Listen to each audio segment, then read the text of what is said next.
very badly. They are prey for the sexual harassment of the people in the house, people in around houses and in the villages.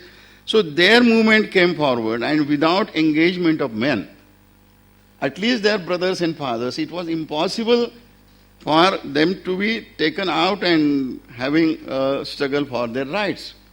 So first thing was to establish a right to take their children to the schools and say that I am the parent. So before the law which came later on, very recently, they were successful in bringing the local administration to the point that we can call ourselves as a parent, and I can sign, as a woman I can sign or make my thumb impression and say that my child should be given entry into the school. So, but there was another things to that, how she would survive. There is no share given in the maternal house property. No share was given from the husband's property, and so then there were demands for their own space, for doing their own agriculture of small kind, and their own house where they can live as a woman-headed family, a single woman-headed family.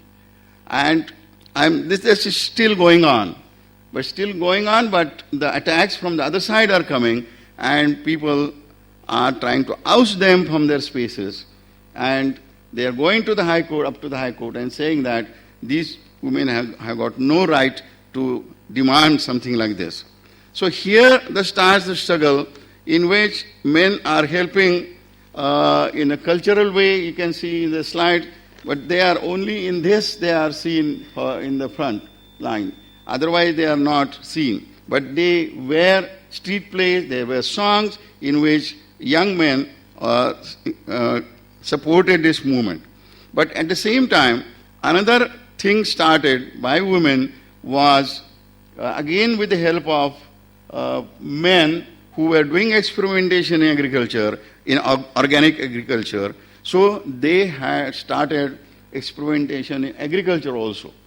And that was Dabholkar, which is probably known all over India for experimentation.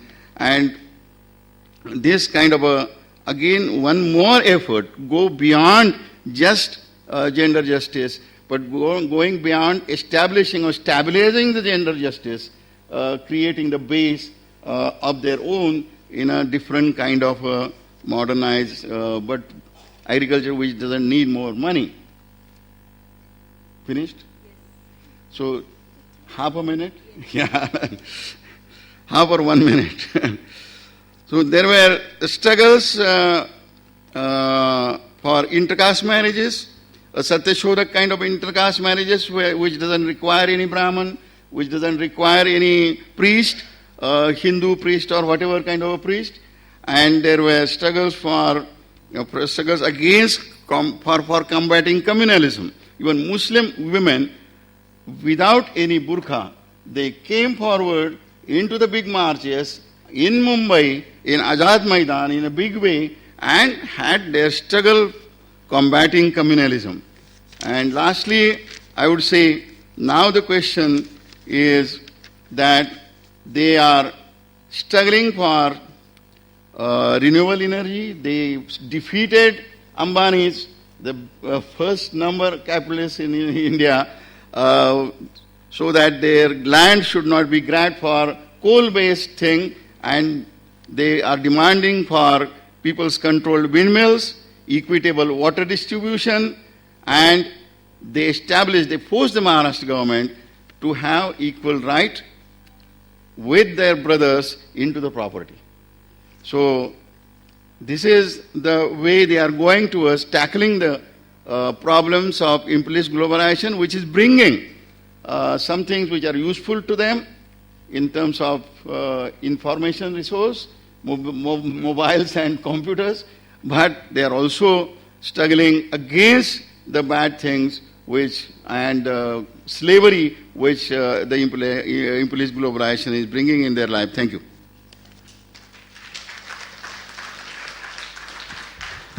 I can tell you, it's such a tough job being here and trying to tell somebody like Bharat to say, and we would really like to know more, but that because so many of us are here that we really need to do justice and we would like to have a more engagement. So I'm sure Bharat can come back when we are coming up in question and answer.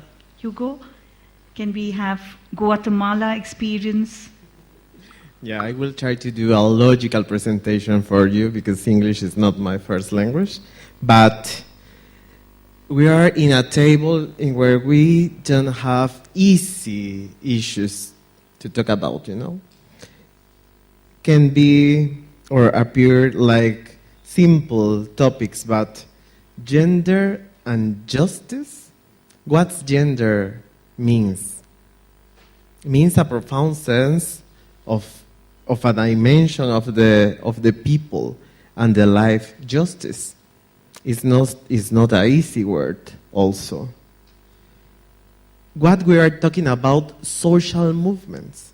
What social movements means for us in each country, in our own life. We feel part of a social movement or we are just working with an NGO or international cooperation organization. Engaging men and boys is part of a social movement or not? Are we working with other social organizations or social movements? Or we are working alone? Globalization, neoliberal system, capitalism, are not simple words, are very profound words, and this panel is not enough to talk about all these issues and topics in a profound sense, because these topics are really, really transforming or affecting the life of the people around the world. Sexuality, that is my area of specialization or of work. What are we talking about? What we are thinking about sexuality?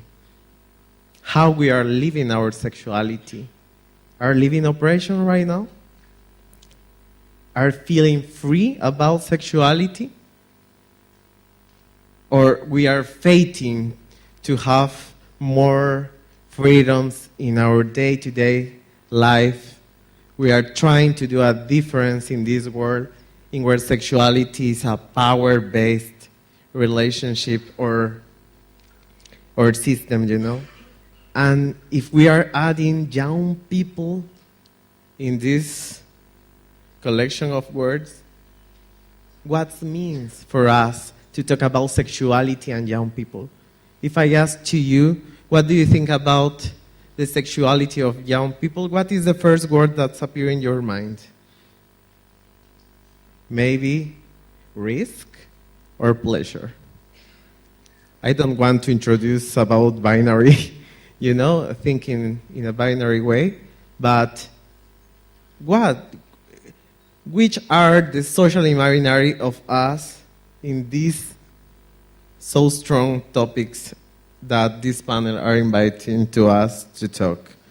And I want to introduce to you talking about freedoms, because if we really want to do a real social transformation and talking about social movements, we really need to have into consideration the freedoms, the human rights, as a freedoms, as a way to get or to reach a freedoms for people.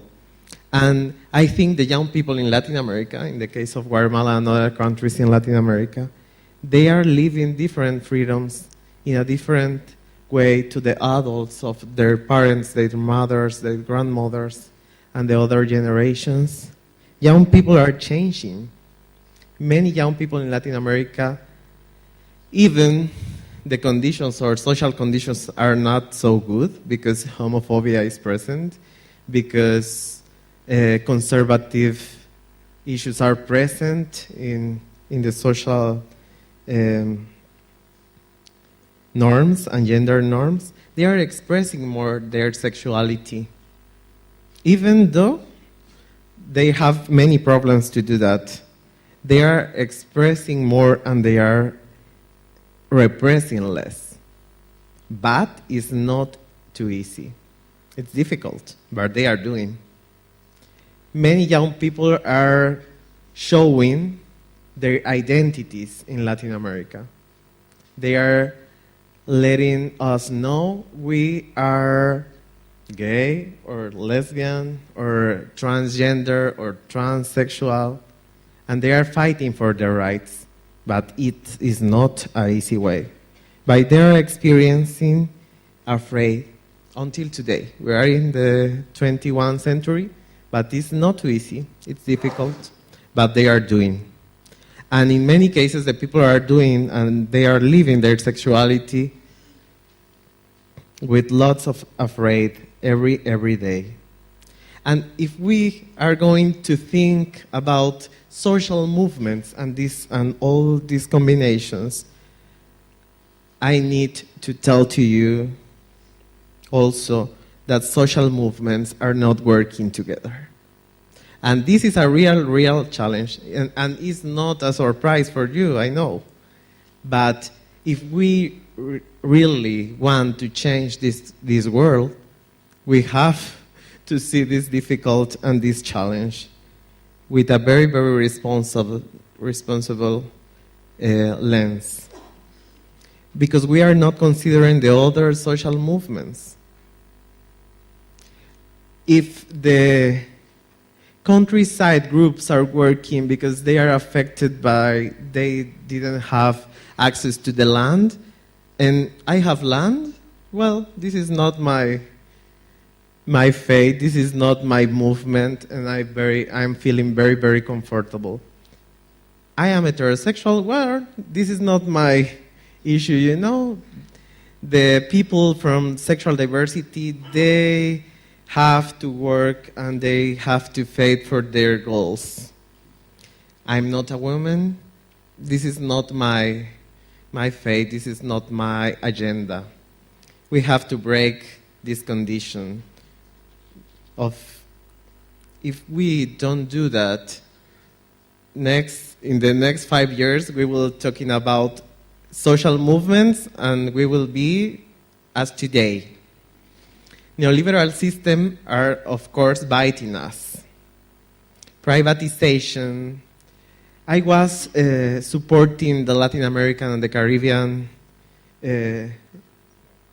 delegation in Bali 2 years ago, and the young people were talking about abortion, about sexuality, about sexual diversity, gender identities, you know. But do you know why was the most difficult thing to talk about? It was not about sexuality. The two issues or topics that was not a conclusion or agreement was around public education in a global meeting of young people. The two difficult issues to get into the declaration was about public education and social security. That was the two real difficult issues to get agreement. And we are looking privatization, we are doing and seeing how in each country different groups of power are trying to get the state as a minimum way, and they are talking about privacy and tercerization. I don't know if this word exists, but in Latin America, the social movements are talking about el buen vivir, that is like living good or good life, you know, in where they are really doing a critical position or reviewing how the system is working or not working. Time to up, okay. And in Guatemala, the Mayan people are talking in the same way, talking about utzcaslemal. That means how we really need to have a good life. That's my presentation for you, and we can continue talking. Thank you, and I'm going to ask Shireen to continue dialogue around sexuality in the Arab world. Many thanks. In the interests of also giving enough time for our debate and also questions from you, I'm going to keep my comments very brief. And many of you may have heard me yesterday, and I spoke a little bit about my book, which is Sex in the Citadel. And essentially, it's a look at changing sexual attitudes and behaviors across the Arab region and how these intersect with many of the issues we're talking about here today: globalization, gender justice, and social movements, as complex as these terms are, as Jose pointed out. Just to give you a very quick overview of where we are in the Arab region, it's a scenario which many of you will recognize from your own communities, your own cultural contexts. For us in the Arab region, irrespective of one's religion, the only socially accepted context for sex is marriage, and it's marriage that has to be approved by your family, and it has to be religiously endorsed, and it has to be registered by the state. And everything outside of that context is essentially forbidden, haram. Not only is it socially condemned, not only is it religiously condemned, but it's, in many, many countries in our region, also illegal. So that's the context in which we have, in which we're living today in the Arab region. Lots and lots of taboo. In terms of how globalization is playing into our shifting sexual attitudes and behaviors, I mean, there's some very obvious ways. Of course, there is access to the internet, and with that comes access to pornography. And pornography, as anywhere else in the world, is shaping attitudes, men's and women's attitudes towards sexual practice. It is causing lots and lots of stress within marriages, as I've discovered in talking to people across the region. And it is having unexpected consequences, and I'll just give you one of these. We have a practice known as female genital mutilation. I'm sure many of you here are familiar with it. It's very common in Egypt. 80% of girls aged 15 to 17 have been circumcised. Circumcision historically has been the decision of mothers and grandmothers. Generally speaking, in communities, in families which practice circumcision in Egypt, fathers, uncles, brothers, they're not really part of this. This is a woman's world, basically. What is interesting, and a study I had the privilege to be involved with in Egypt, which was looking at the intersection of sexuality and FGM, they found something very interesting among men. Generally speaking, the reason female circumcision is performed in Egypt, there are a wide variety of reasons. Some people will argue that it's because of religion. This is a spurious argument. Some people will argue aesthetics, but the real reason is to control a girl's sexuality.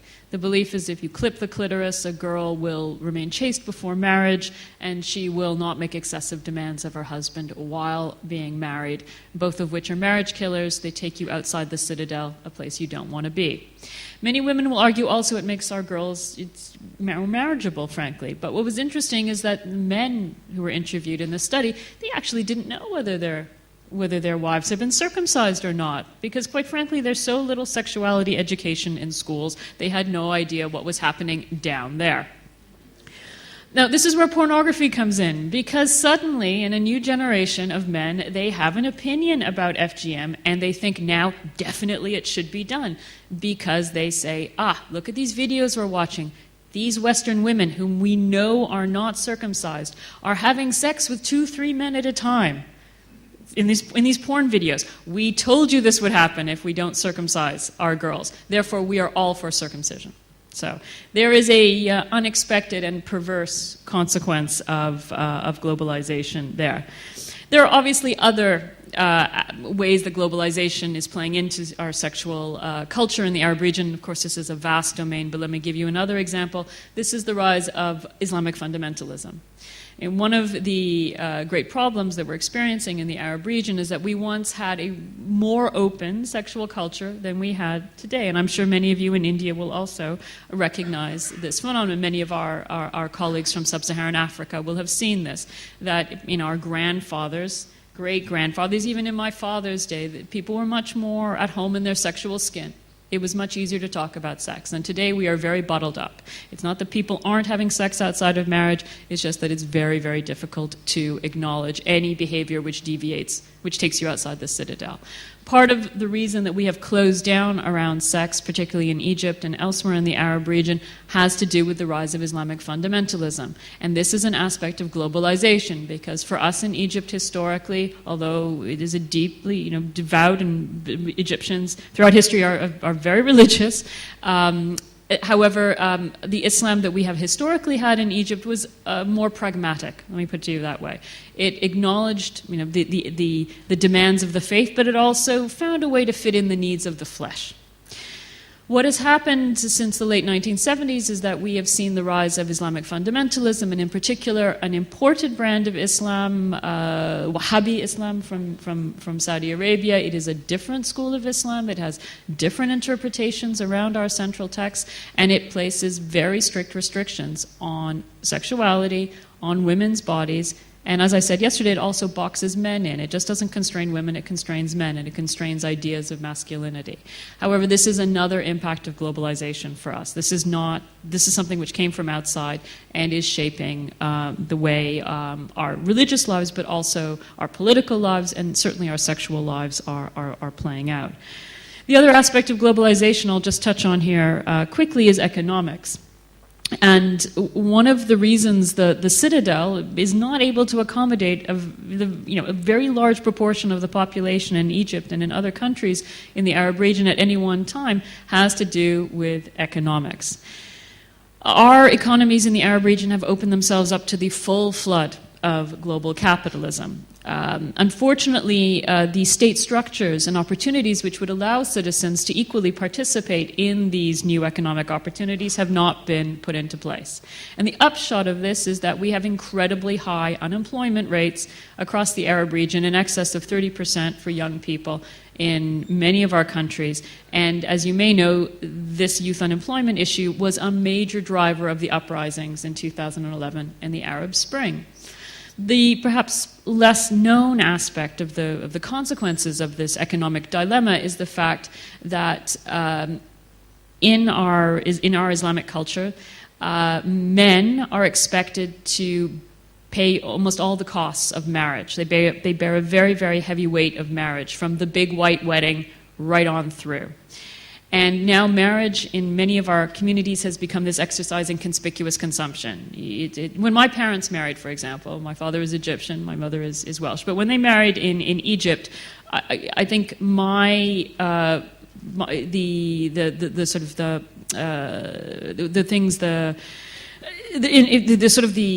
gifts that my father gave my mother as part of the Islamic marriage contract, I think he gave her 10 piastres, which is, I think a couple of rupees, a fridge and a fork, and a set of cutlery, basically. Well, that doesn't cut it anymore, basically. People are asking for much, much more.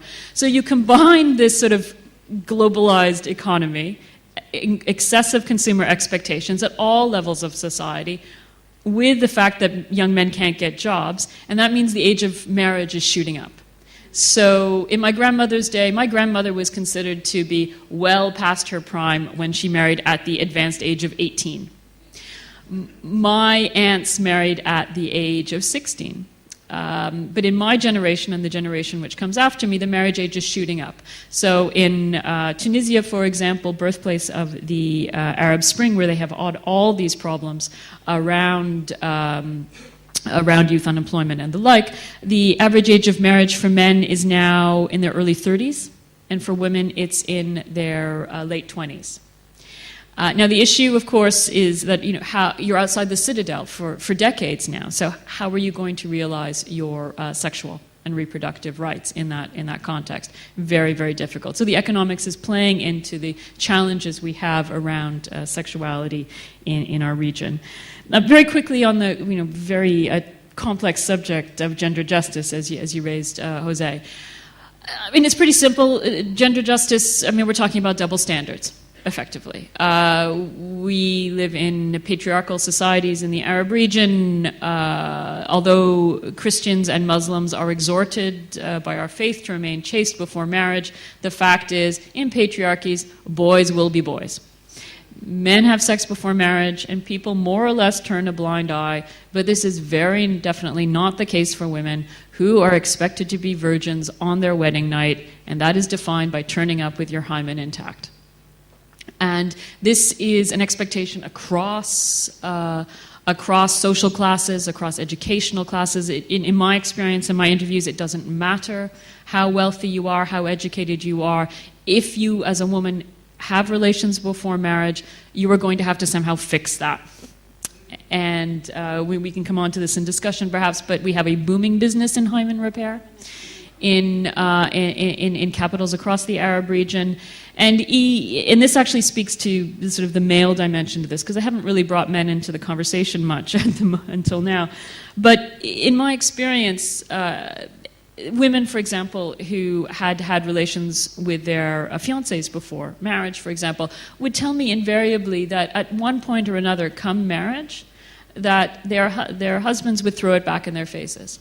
And they would say that, how can I trust you? Because you had relations with me before marriage, how do I know you didn't have relations with someone else? And so this is the double standard, which exists, and there are many other examples and illustrations of it that we can speak to. And in terms of the other, I mean, it's not really a double standard, but it really is a tension. And it has to do with the family versus the individual. It's very difficult in our societies, irrespective of the shiny new constitutions we have in many of our countries and our fantastic laws on gender equality. The reality is that we don't exist as individuals in practice, in everyday life. We exist as part of a family. Again, I mean, I'm sure our colleagues here from India can speak to this in great detail, that it's really the family which is dictating how much your scope as an individual, and therefore this really constrains all your rights, not just sexual, but also economic, social, and political. In terms of the social movements dimension, I have to say that historically, although we have had a very strong women's rights movement in the Arab region, and really, goes in Egypt, for example, going back to the early part of the 20th century, generally speaking, these groups have not wanted to engage directly with questions of sexuality. They have dealt with issues to do with reproduction, certainly, with family planning, not on abortion, generally speaking. But they have tended to steer clear of questions of sexual rights and sexual freedoms, in part because many of these groups have had a credibility problem. Many of them were spearheaded, were essentially started by the governments, and were often spearheaded by what are now former first ladies of the Arab region, of the dictators who were deposed, and therefore they were very much disconnected to the grassroots, and they had a credibility issue. They didn't really speak to the street, and they didn't want to further antagonize and further lose support by advancing a controversial subject touching on sexuality, which is a very challenging issue to address in the current climate. That being said, what's interesting in the wake of the Arab Spring is that we now are seeing a new generation of NGOs. It is still not easy in most of our countries to operate as an NGO, in part because some of our countries like Syria and Libya are falling to pieces, but also in countries like Egypt, where we have newly repressive governments in place, which are clamping down on civil society. Nonetheless, we do have these NGOs coming to the fore, and they are tackling aspects of sexuality which they feel they can push the envelope a little bit without having everything fall apart. So we have groups, for example, that are advocating for sexuality education in schools.